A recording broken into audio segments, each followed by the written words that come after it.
Hello mga kakusina! Ako po ulit si Ate Angel ng Kusina ni Angel, and for today's video, tuturuan ko po ulit kayo ng another dessert recipe na baka hindi mo pa nagagawa or nasusubukan sa iyong kusina, kaya't panoorin ang buong video dahil madali lang po ito. So una, meron tayo ditong tig-2 piraso ng chocolate bars. Inilagay ko lang po ito dito sa ating lagayan, tapos finlatin lang natin ito ng maigi. Kapag na-flatten na natin yan, set aside muna natin to bago gawin na po natin yung next procedure. Para naman sa next procedure, sa isang kasirola, maglagay lang po tayo dito ng isang sachet or 24 grams nitong Menu Magic na black jelly and flavored. Tapos kapag nailagay na natin yan dyan, tutunawin lang po natin ito sa 3 cups of water. So make sure na natunaw ng maigi yung ating jelly powder bago isusunod na po natin dito yung isang lata or 390 grams ng condensed milk.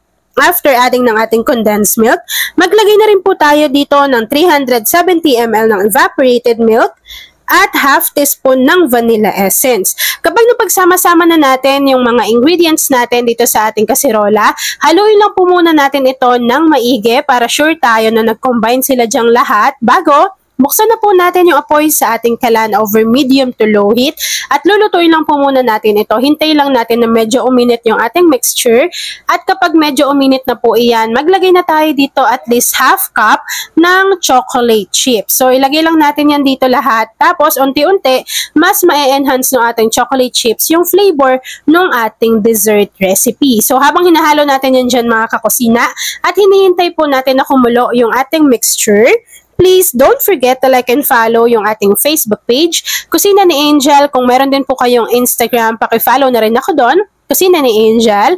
At kung gusto niyo matuto pa ng iba pang mga recipes o kaya naman gusto niyo mag-share ng mga niluluto ninyo everyday, pwedeng-pwede po kayong sumali sa ating Facebook group. Andiyan lang po yan sa ating Facebook page.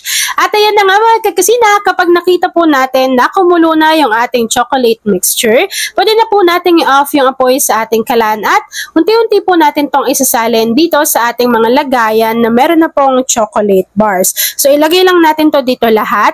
Kapag nailagay na po natin to dito, kapag naisalin na natin yan dyan, pwede na po natin tong iset aside. Hintayin lang po natin tong lumamig, mag-set at mag-firm. And then after po nun, ipapakita ko na sa inyo kung ano yung natapos nating easy dessert recipe.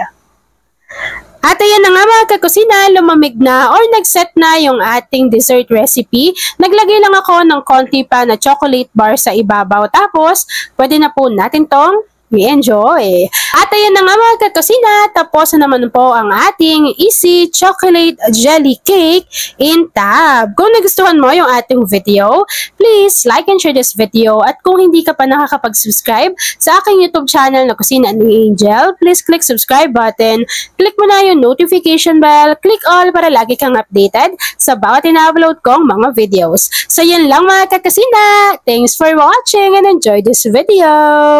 By the way, kung isa ka din sa chocolate lover, say hi Angel sa ating comment box section.